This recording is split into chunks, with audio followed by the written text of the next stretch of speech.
Ayubowan, and a very good evening to all our viewers here on TV1. I'm Dr. Dilshan Fernando, and welcome to this very special episode of Healthline. Why I say special is because usually we invite a medical consultant and we talk about a common medical disease. But in the situation that we are in, especially in Sri Lanka, we are placed in a very precarious situation. And the power structure at arguably the most important ministry in Sri Lanka has recently changed. So we thought it very timely and pertinent that we discuss the roadmap for Sri Lanka with regards to healthcare.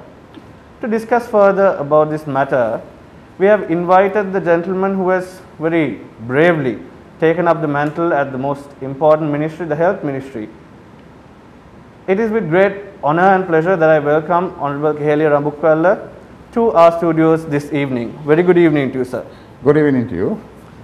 So, first and foremost, let me get down to an allegation that is being leveled at the government and yourself. There are so many doctors who are in the ruling party, but you have been appointed as the Minister of Health. Why do you think that they have been ignored and you have been appointed to this portfolio? Well, Dilshan, if you look at from 1948 up to my predecessor, Honorable Pavitra Waniyarachchi, we have had 23 health ministers. First was S.W.R.D. Bandananaike under the leadership of Honorable D.S. Senanayake. Now, out of the 23, I can give you the ages also from when and when. There's Dr. Piris and Dr. Athapattu, and we had also recently, I think 2015, another dental surgeon,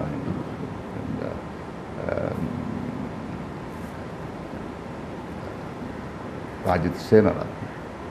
So there must have been a reason that I suppose have self-explanatory, right? Because of course there are few theories relating to this. One is that there have been instances when you have a professional of the same field as the head of the institution. Say for instance, if I take engineering, if you have an engineer to do the administration, you have your likes, dislikes, your batchmates, your preferences, and you also seems to then know the subject. So you are not open-minded, you don't. So in administration, you need that part of it to be open-minded. So that must be the reason of President and the Prime Minister may have decided. And then also the history reveals very clearly of the 72 years or 73 years independence, we have had only two doctors managing this, administering and managing this field. So that is a self-explanation to it, I believe. Yes, so we are in a, like I said, in a very precarious situation with regards to healthcare. Globally and as well as in Sri Lanka, we are facing a raging fourth wave of the COVID-19 pandemic. So it is in this situation that you have been given the mantle of this ministry. Now, we are in a situation where the numbers are growing exponentially and the daily total is surpassing 4,000 cases and the deaths are above 200. And one of the alarming statistics that I saw recently was that out of the 8,000 COVID-related deaths, there are about 1,400 deaths which were at home or while being transferred to the hospital. So we have to accept that we are short of beds. So as the Minister of Health, what is your plan to expand the number of beds and facilities so that we can get these patients who are suffering at home into hospitals? Yeah, I suppose home care system works very well. You don't have to, in fact, you see everywhere in the world, when this pandemic had hit right across the globe, we are making certain arrangements. Not necessarily that you have a bed in the hospital. Now with the both vaccines, with the different variants, still you could be a positive case, you can get infected. But according to the health experts, the load of viral and the severity of it is very much less than the normal, except very few cases. I can give you the statistics on that. So you have to have that home care thing also going on, because customary and then also our culture also sort of ties up with that system. Now wherever we have people, they look after very well. They are not in isolation. Right now, say for instance, I'm not comparing, don't this can be interpreted in different. We had the viral diseases earlier, like the chicken pox. You know what was practiced? You know, they isolate them in the room there for 2 weeks, you know. I mean, there was a practice. Similarly, that in the milder cases, in fact, many people prefer to have this home care center, and we are also now tying up, which we suggested, in fact, I suggested that GP of the area to the MOH. Right, so we are in fact doing few new things like, you know, call centers and where a patient can call, and then it will be diverted from the MOH because they are all busy. Right, some people may complain that they are not picking up the phone, and so you need to have alternate arrangements. It is not that they don't pick it up purposely, but if you are inundated with so many cases, then when that happens, perhaps you can have this. So you have to have alternative methods and mechanisms in place for you to accommodate that kind of pressures from all over. We all are experimenting and doing things. I don't think anybody has a set plan for this kind of thing. You can have your plans today, but within 2 days, supposing if there's another variant which resists all these vaccines, or perhaps some other vaccines, then what do you do? So you need to have alternate plans going on continuously. You need to manage yourself and your affairs in accordance with the new situations.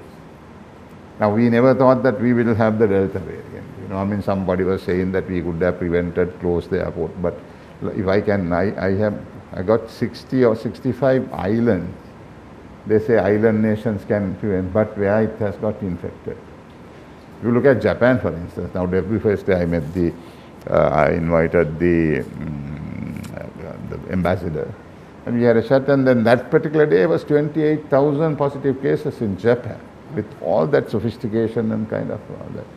Of course, the death rate is down, right? So therefore, in looking at the global situation, I think it's best that, you know, we put those success stories to take into consideration and make ways and find ways of initially to reduce the death rate, and then go on to reducing of the patients, of course. But the priority must be, so if you look at the statistics, I don't have the statistics of yesterday, but previous, I can tell you, when we had 7,500 or 7,800 deaths, out of that, 2.55% were the people who had both vaccines.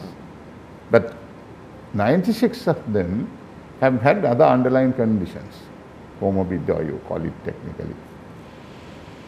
Then 12.6% are people who have had one vaccine. 85% people who have had no vaccines. Now that is something that you need to concentrate to get this vaccine. Right? Out of the death, 85% have not had one single dose even. Now we are not short of vaccines. Today we got 2 million, then we got a Pfizer under the COVAX and USA on an aid program. So we need to make sure that we have both doses of vaccine. Of course, now people have different arguments. But over 60 is a question now. We need to concentrate on over 60 because 80% of the people who are getting affected are people of over 80, or sorry, over 60, and also with other complications. So, other complications you can't, I mean, you can manage it in a manner in which it have been managed over the last, whatever the years that they have been treated for that particular condition. But apart from that, you also need to make some special emphasis on those people and to get these both vaccines. Now, there was right at the beginning say we had a feeling no this sometimes the vaccines have side effects, and people were reluctant. Over 60s sometimes they were reluctant because they had other conditions, and then some people said when you have diabetics don't use it. So those are all, I would like to put it to the mythical thinking, right? First thing is to avoid death, get the vaccines. You may have side effects. Now even these lifesavers, they call it, right? According to the information I have, subject to correction, success rate is around 3%. And even that, they become very vulnerable to various other conditions. So you got to be, even if you sort of come back with that, I won't use the word survive, but if you come back, then you've got to be extremely cautious of your lifestyle. You know, you need to completely change your lifestyle. So all these things are something that we are experiencing new, right? It's related to this. So there are, I don't think there can be a doctrine of a static thing. Okay, this is next 6 months. But one thing that can be static, and one thing that we have to make sure is the vaccination. Other things vary from one. Now say, I can't say I was quite happy with the 78 tons of oxygen that we produced was sufficient 2-3 weeks ago. But somebody might say you have to forecast it. How can you forecast? You know, I mean, things like that. Of course, you need to have some reserves. We had some reserves, but the reserves also is being used maybe 7-8 days. The reserves might survive. So you need to have, sort of quickly get, and then India came to our assistance, and China is coming to our assistance. So we are managing, in fact, all these things on a basis of on a need basis. Like, you know, forecasting can be only done with regard to the vaccine. So you mentioned that vaccination is the way forward. Now, as of today, we have vaccinated up to about 7 million of our population. So when are we? No, more. Because we have with the 2 million today, we are getting 21 million vaccines here. Right. Right, out of which we have now basically taken 12 million in the first dose. No, I'm talking about giving both jabs. No, yeah, both is around 56%. Right. Up to yesterday. Yeah. So when are we planning? Now our roadmap says very clearly by 15 September, okay, we will have at least about, if you look at 65% of the whole population. Of the 30 and above, we are looking at 100% honestly, right? And then by the 15th onwards, we are trying to shift to from 18 to 30. 18 to 30 population is about 3.7, 6 something, which means you need 7.2, yeah. right? 7.3, 7.2. Out of which about 700,000 already been vaccinated out of the 3.7. So you are left with 3 and you need 6, and that stocks we will have. Right? By October we are getting another 4 million. Right? So 4 million plus a 4 million, 8 million basically.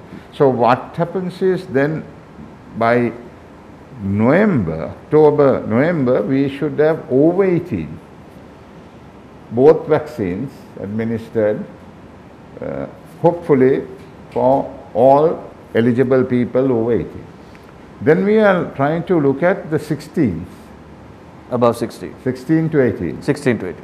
Because we thought that if that can be done, then we can look at schools like A-levels and O-levels. That eventually to year 12. WHO has not approved the booster. Because they say about the equitable distribution of vaccines. Yeah. So, but some countries have already started. I was with the American ambassador and the UNICEF and the WHO representatives just a while ago. So, these are things that countries can decide sometimes in connivance, in discussion with the relevant authorities. But we are looking in January, which is about 6 months period after, a booster to the frontliners, the health workers, right? Because their contribution has been immense and invaluable. In fact, I mean, you can't. I think the commitment of those health, from starting from consultants to downwards, and also the people in the related areas like MOHs, kind of the ministry staff, all of them, So their welfare has to be looked into. Definitely. And also technically, if the boost is going to help, and we have to look at it seriously. And I must also say that there was, I think, a very organized, calculated propaganda program saying that the government has no money to bring the. In fact, today the WHO representative here stated that Sri Lanka is an example of as to how we are ready, and we have the what do you call, the pre-preparations of storing, administering the vaccine. And as a result, I don't want to mention, she mentioned some few countries who are not prepared to, who is not yet ready to administer this, and the administration is of, now say for instance Pfizer, you need to have the cold chain, -70. Yes. They are not ready, and there is an expiry date. So it's not something I must say fortunately, but alternatively, these people might be able to send few of those stocks as well, because they are not ready. They are not ready. So that way, I think the credit must be given to entire administration of the health sector and the consultants downwards as the professionals, and the other staff, like and the armed forces, I believe. Armed forces, and I mean, they were jointly, I think there was a lot of harmony among the institutions. And generally you build your empire, now, this is my, I think that kind of thing we didn't see. Now, this is not a situation where we can, mark our domains.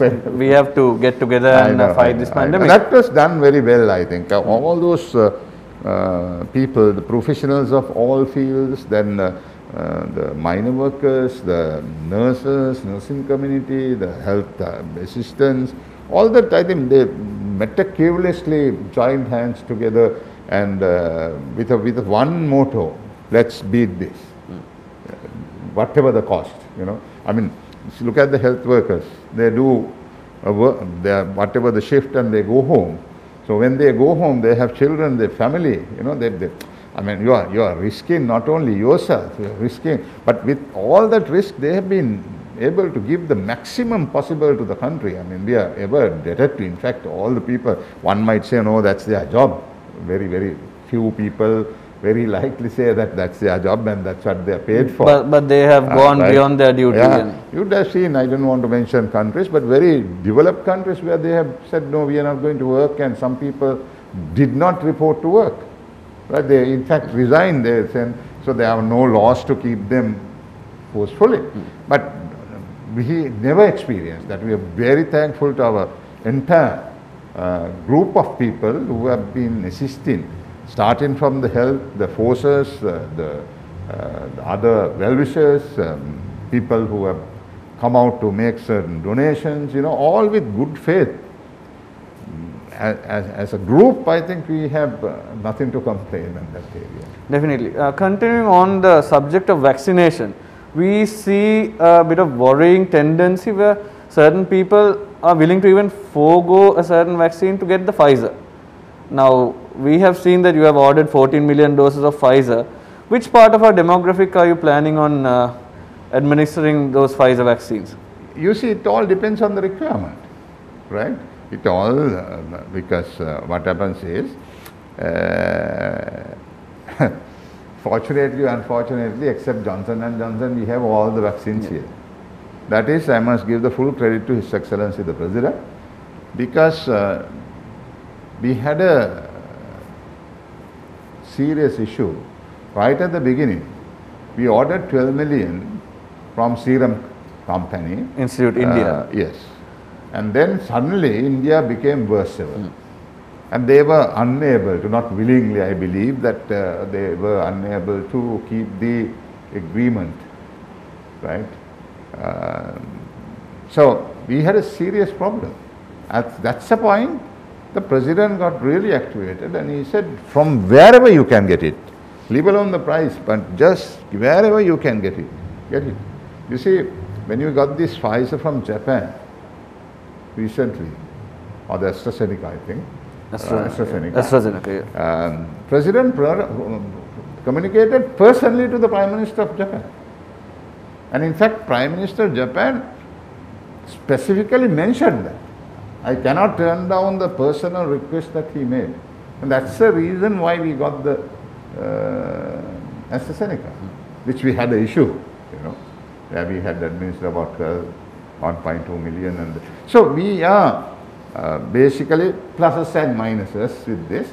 I think the pluses are greater. I am only concerned as to where have we missed this or rather starting from 80s, and whether we have had some issue there. But now we are fast tracking. Of course, let's hope for the best.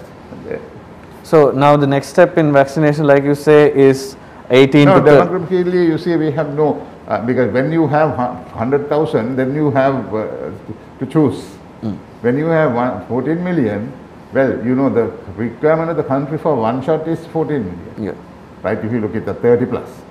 Right, so that's what we are trying to make it easy. And then if the boost is somewhat we are contemplating, but there are no restrictions, we will consider again for the frontliners. So those are the stocks that we will start. We have ordered the 14 million Pfizer and 9 million Sinopharm. Right, and apart from the order that I am getting today and next month another 4 million, 8 million, apart from that. 4 million, 8 million of Sinopharm. Yeah, we will have, once that's in place, we will have basically 30 million doses here. Right. So, moving on with the subject of healthcare personnel who are the real champions in this situation, who are battling it out in the front lines. Now you added that they have gone beyond their duty and doing what we call an excellent service in the front lines. But we see that a recent tendency of healthcare personnel getting more and more infected with the COVID-19, which in turn increases the burden on the healthcare system. First question is, now can we not have a separate facility, treatment facility for the healthcare personnel when they do get infected? Because I see that in the current context, they also have to find a bed like any other person. Not to make them special, but because of the service that they are doing, we want to reduce the burden and somehow get them back on their feet. So have you looked into this matter? Certainly yes. That's the area that in fact today in the morning I discussed with the Secretary as to that shouldn't we sort of, but only thing they are scattered. So you can't have a separate hospital or a separate ward per se, but giving them some kind of more attention, and then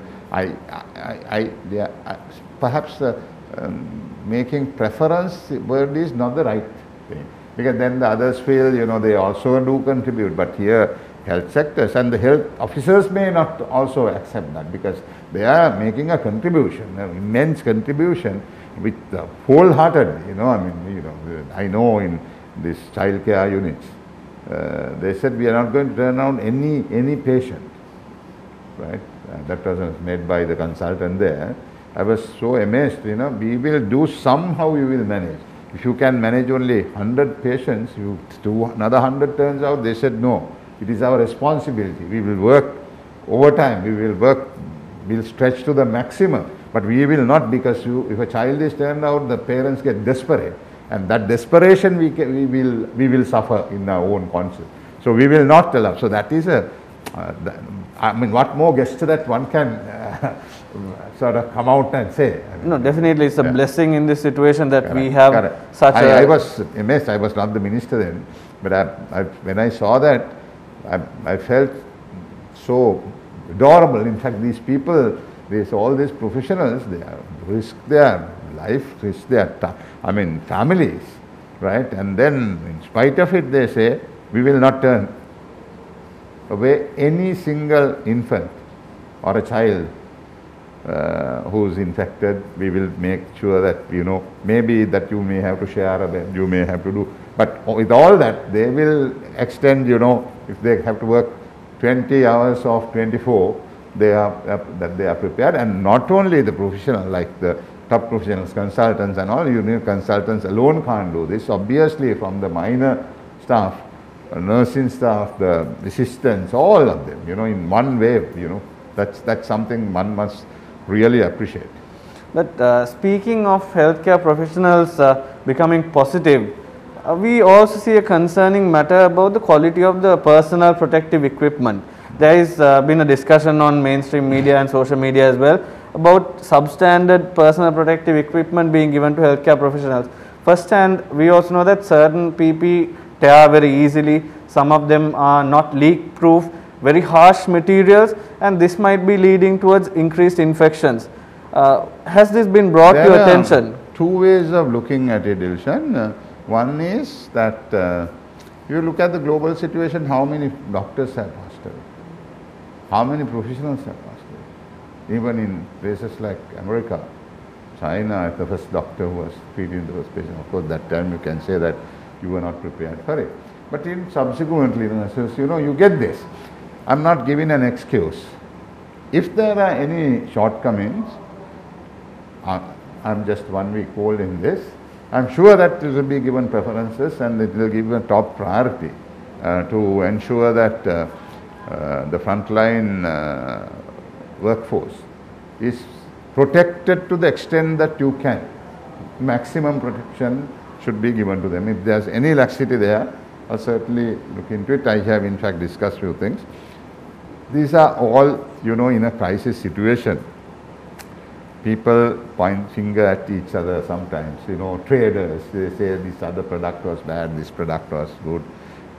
I believe that the institutions and the organization, within the organization you have certain checks and balances. Perhaps I may have to strengthen those areas. Definitely, right? Yeah. definitely. So I will certainly look into those. Because as healthcare professionals, we look to you as the Minister of Healthcare to give us the necessary protection that we need when taking care of these patients. Right. Now we are in a situation of lockdown and it was extended till the 6th of September. But when we go out onto the streets, we see people going on about their daily routines as if nothing has changed. So is this, and the numbers are not decreasing, the numbers are still increasing. So in this situation, do you think it is successful to continue this lockdown in the same manner, or are we going to make it a bit more strict? I think, Dilshan, you are a little harsh when you say it has not changed. It has changed, but not the magnitude that you expect. Exactly. I mean, it took 5 minutes for me to come from my residence because there was hardly any traffic. But at the same time, there are, what you expect is a curfew situation. Yes. Now, I am very subjectively looking at the issue. If you look at world over, wherever they have done the lockdowns and then reopen, we have had those cases again. Right? Like now, there are 2 countries that people bring to, so the whoever who wants to bring it as that we are doing wrong is the New Zealand and Australian. Now what happens is lockdown, open it, again you get the same. Then you again lockdown and again you open it too. So you need to find, now Australia for instance, they can pay $600 a week for every citizen and then perhaps go on for 3 years without any, these are different economies. So you need to also give give some consideration to the economic aspect also. Now, as far as I know, that we cannot completely lock down all sectors and sit back, and then people who are suggesting that will say within next breath, now everybody must be given 10,000 rupees a day for you to, some are politically motivated, I must say that. The idea behind is to bring the government to disrepute and to make life difficult for the government by saying that, and then first pushing for a complete 100%. Now, I was listening to scientific lockdown. I don't know. I can't understand what is a scientific lockdown. Right? Well, I think we have to achieve certain balance between continuing the economy, but also trying to stem the spread. You can't have a straight line and draw a line and say, okay, everybody is at home. No, I mean, this is not possible. Let us be frank about it. There are certain areas. Now, I saw one of the union guys was saying that yes, true that we will close down all the factories and then we will work overtime and meet it. But no, but the fact of the matter, now say for instance the government sector, Christmas is coming on, then you are reaching winter, your orders are placed in according to their marketing plan. Yeah. Now supposing if you are unable to deliver them, they will definitely close shop and go to all our competitors, where there are 6-7 competitors waiting to grab the business. Now one might criticize me saying, your economy is much important rather than getting people dying. Yeah, the question arises whether we can value economic growth as opposed to human lives. Okay. But when you are economically, the whole country starts starving, now again my friend, 72 years you all have had no contingency plan. The whole world, if you take average, growth rate was estimated by the World Bank and IMF and few other institutions around 3 to 6%. Today, the entire world meter says all minus. Now, how many countries can survive with minus? These are naked facts. If you go on like this, perhaps the whole country, majority of the country, 90% of the country will starve sometimes. So you need to strike a balance. Exactly. Right? When you are striking a balance, you have to get certain selected areas again I will underline that with minimum capacity to move on.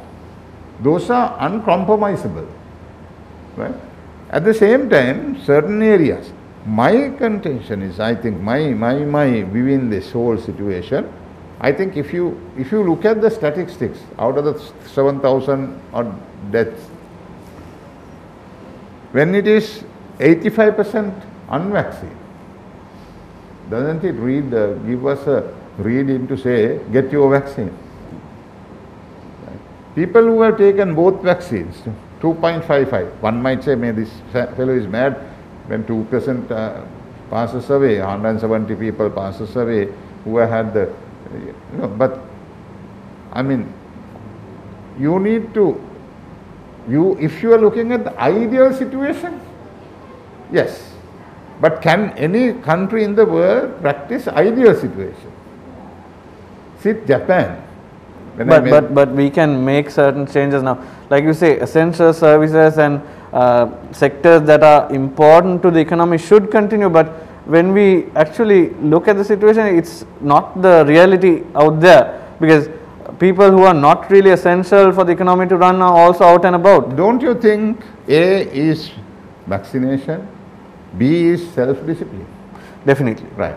Now, the people who are complaining sometimes are the people who are breaking those, whatever that is possible for them to, when it is possible for them to stay at home, they just start loafing. So then you need the laws to be enforced.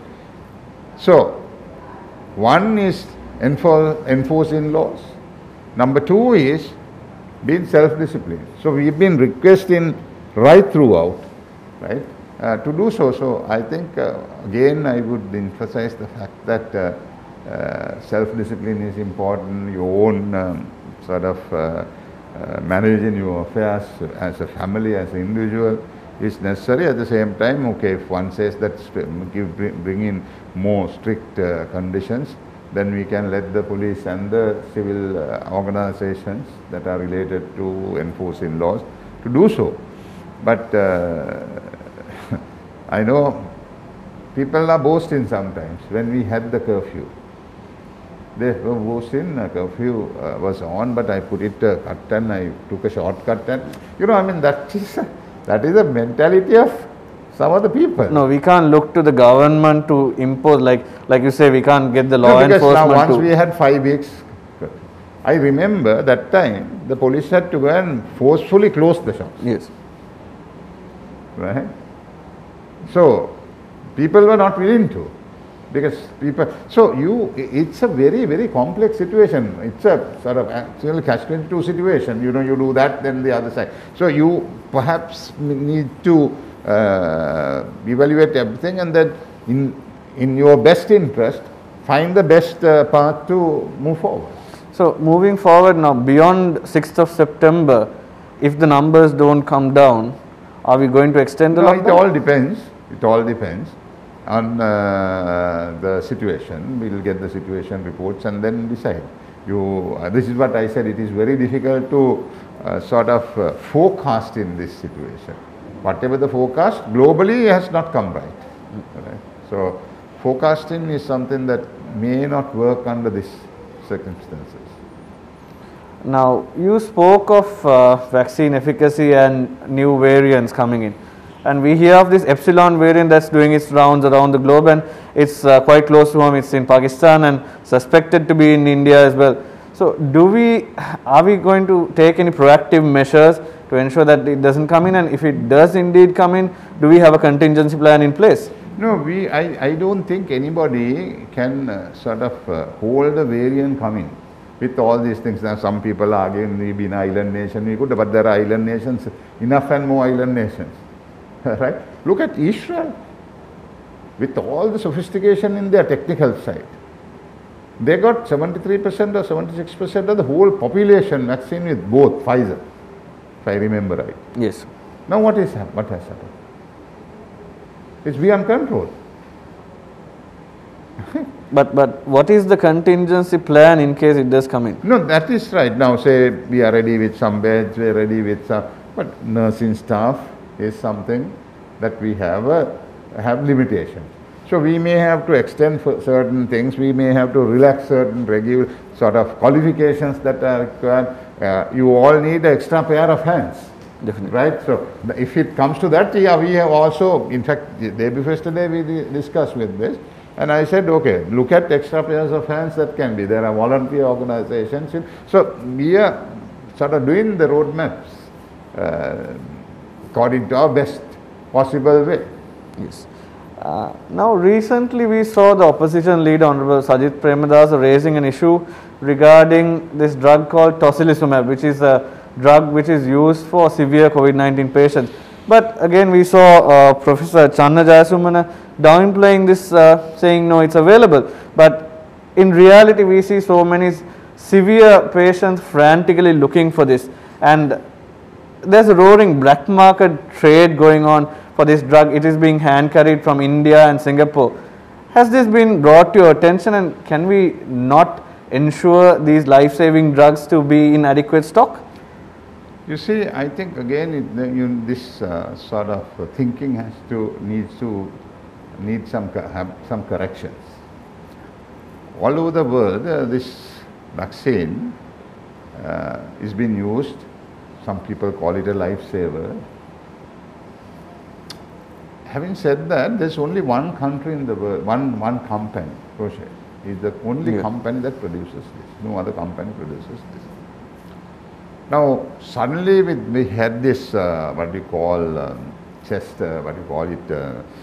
pneumonia condition, worsening the situation.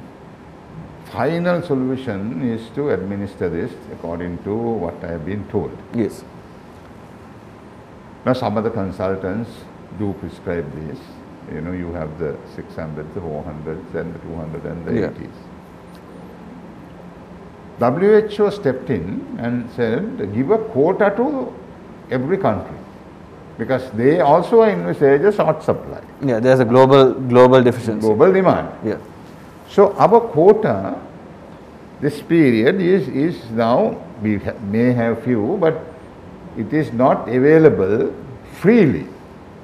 A. B. Unscrupulous dealers sometimes, unethical manners in which they bring this, right across the globe it happens in some quantity or the other, in some proportion or the other. But we can try to reduce it. No, that's what we're trying to do. But there are no regulations as of now of regulating this, because this is something that came up yesterday, right? And something else might come up tomorrow or day after. Now we're looking at it seriously. Our new replenishment of the stocks will be there in the first week here. And also on the private sector, we are now trying to look at some of the private sector people to bring in these prices, black market prices down. But that is something that you cannot enforce legally, because the laws are not formed or has been enacted in Parliament for this kind of thing. But then so we are battling between those. At the same time, I am not discouraging this. According to some of the consultants, the success rate of this is about 3%. That's what they said, right? But isn't that 3% worth a shot? Definitely, definitely. That's why we are looking at it. In fact, we are also, Professor Consultant, I think, Prasanna Gunasen is looking at, and then Minister Channa Jayasumana, making all endeavors to make sure to get some. Today, when I met the WHO representative, UNICEF, and the American ambassador, and I just made a unofficial request whether we could have some assistance in this regard. So, yes, that's the situation as of now. Talking about substandard products, we see this matter about pulse oximeter, which is the gadget that you clip on to your fingers to see the oxygen saturation. Now we see so many allegations that substandard pulse oximeters are flooding the market. And this is a medical equipment which needs registration from the NMRA. Yes. So either the NMRA is giving registration to substandard products, or there is a problem with customs clearance.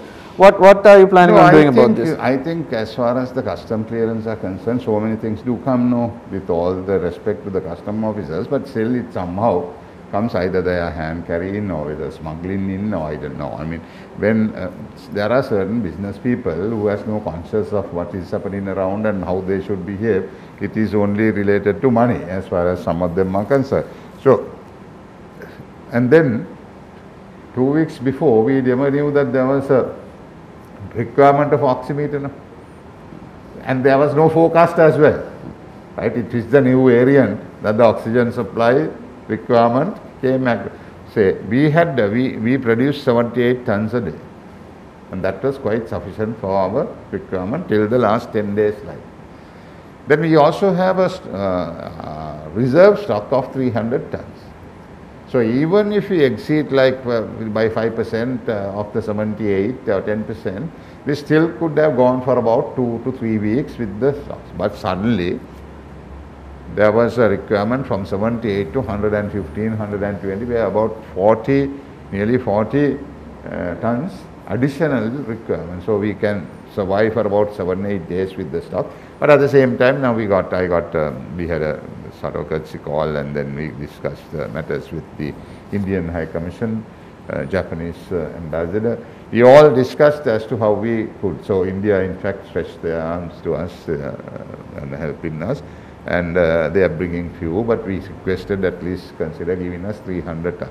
They principally agreed to give 300 tons a week. So we are managing them. But we will also look at other options. Now, we have spoken to the Chinese ambassador to get 1,500 tons, which they have principally agreed. So these are all things that we have agreed and granted. And I must say the finance minister has been extremely helpful for me, because when it comes to the cabinet, the cabinet sometimes you say you are supposed to give your papers at least 3-4 days ahead so that that can go for observation.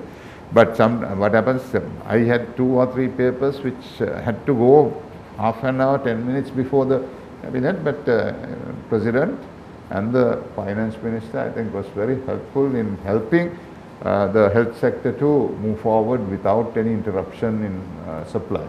In spite of it, you still can have, because the requirements are, they differ from, from 0 to 100 in no time. Yes. Right? So, forecasting in this is extremely difficult. One might say that we can forecast. Of course, if you have extra money to throw around, then you can bring a stock, and perhaps if you are not using, the expiries might take place, you can forget about it. So, I don't think financially we are in such a situation, nor in many countries in the world are in that kind of situation. As I told you, now we might get a stock of, additional stock of Pfizer, because some of the countries, through the COVAX organization or a mechanism, where they are given, they are not ready to storage, administer before expiry. So they cannot use it. So if you take those examples, we must say that our health sector is doing so well, because we have made all necessary arrangements to meet any situation, and to now say we can accept even another million of Pfizer, because we have made arrangements for our. Then the Japanese government came to our assistance, and then UNICEF came to our assistance, storage spaces, the hand carrying, individual, what do you call, the ice boxes, cold boxes, the cold chain to be maintained, all that was, even yesterday there was quite a lot of gifts, donations that we got from the Japanese embassy through the UNICEF. So it's a 24-hour operation to meet the requirements, right? So there can be certain shortages in certain areas. That is not something very specifically to Sri Lanka or due to inefficiency. It is just that the requirements are unbelievable sometimes, and then perhaps those are not calculatable. And talking about the oxygen requirement, we see certain individuals of means are hoarding oxygen at home. Are you planning on bringing certain regulations to limit this, because it might cause a deficiency in the market? Well, I don't know whether that will have a serious impact when you look at the larger picture, but if it is so, then we might have to, yes. And in this situation, we see certain private hospitals making hefty profits by running their intermediate care centers and COVID treatment centers. And we have seen that certain people are carrying a massive social media campaign where they have been treated unjustly, and certain deaths have occurred without the required medical attention. The patients are being asked to monitor their own temperature, administer their own drugs. So can we not regulate this situation more stringently? You say, Dilshan, we are talking of the ideal situation and the ideal conditions and a normal sort of health sector care, yes. But when it comes to a situation where there is certain desperation, crisis, say for instance, some of the private hospitals, now there are about 5,500 rooms. I was wondering how, because they have, some of the things have taken hotels, 6-7 hotels. Yes. So the room capacity has gone to 5,000 odd with the private sector room capacity. Now, to monitor every one of them with the staff that is available, who are inundated with various other more important areas, and then so it is a bit of a difficult arena now, but having said that, we are also trying to bring in certain, as far as your question, the private thing, we haven't got any laws as such. But there is a private healthcare institution regulatory. But those are just monitoring units of various other areas. But now, have we got any instance where the private hospitals were allowed to take hotels as their intermediate center? No. This is the first time. Now, I know one particular hospital has, I think, taken 7 hotels. Now, is there any possibility for any inspections to be done regularly? We did it initially, the number of space and the air conditioning and the ventilators and all that. But regularly, in a situation like this, we are unable. So some are capitalizing, which is not right. Yeah, that's the problem. But certainly, I think we need to, in the future, very near future, bring in certain laws and regulations to bring in a sort of fair play, right? So that's where we stand with that. Yeah. And recently we saw that about 60 of the essential drugs and medical instruments the price was increased by 10% upwards. And isn't this like rubbing salt to the wounds of people who are already down and out with this COVID pandemic? Well, you see, this whole story needs a little time. In 2016, the regulations came in, some of the regulations of certain drugs and certain equipment, medical equipment that are used for that sector. Then 2017, at that time it was 147 something if I remember right, but it went up to 153. Then a 5% increment was given, nobody spoke about it. Then what happened from there, again then it came to 76, 80 cents. Then a 14.4% was increased, nobody asked for it. Then what happened from there, now it has gone to 210. That's roughly about 32, 35 rupees difference, which amounts to about 23% of that agreed price. That's a fact. Now I was able to talk to these people and say, look here, you all are people who have made profits during good times, fair enough, you all are business people, you all based your structures with provision of quality drugs and then making a profit, which is the, I suppose, way of managing private sector. But here is a crisis time. So your 23%, which earlier governments have given at 14.4, okay, fine under normal circumstances. But here a very special situation. So be fair and then absorb part of your profits for the moment. And we agreed for 9% in fact. 9%. Yeah, right. And their case was 23 or 21%. But can't we have a price ceiling for at least the essential drugs? Sorry? Can't we have a price ceiling for the essential drugs? No, this is the price ceiling. Okay. Price ceiling, so this Panadol has gone for 10 cents or 15 cents, but that is a lot. But that is the 9% and the 13%, we made it 13% to paracetamol because paracetamol was undrugged, which had not had that, given that exchange validity or rather difference between the exchange rates. Now here also we haven't given the exchange rate. Really it's different. And then today when you have to place LCs, the prices vary from 2,210 to even 220, 22, 23. So given all that to, or making a very strong request from them, they have reluctantly accepted, right? So that's a situation, right? That's something that completely beyond my control. Right. I rather have that minimum percentage increase rather than having a shortage. A. B, one is arguing, why can't the government bring all the drugs? That's not possible.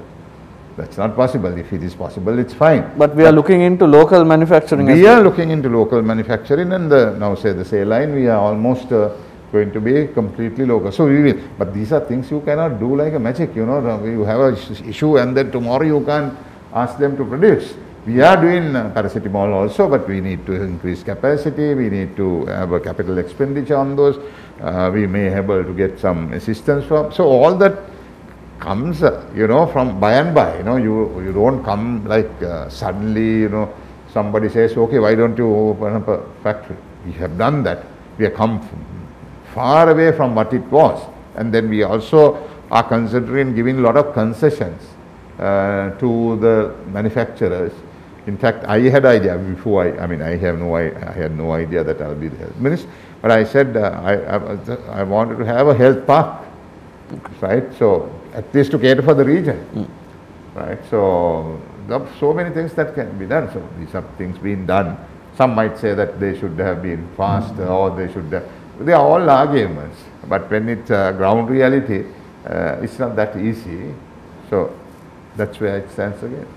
Now, the subject of healthcare requires so much of in-depth discussion, but with our time constraints, we are coming towards the end of this edition of Healthline. Before we wind up, sir, what would be your message to the general public, because they are looking to you to manage the situation? Yeah, I mean, and thank you very much for having this program initially right at the right opportune time, because this is the best time that we can also contribute and be party to the people of this country together with the requirements of the present requirements.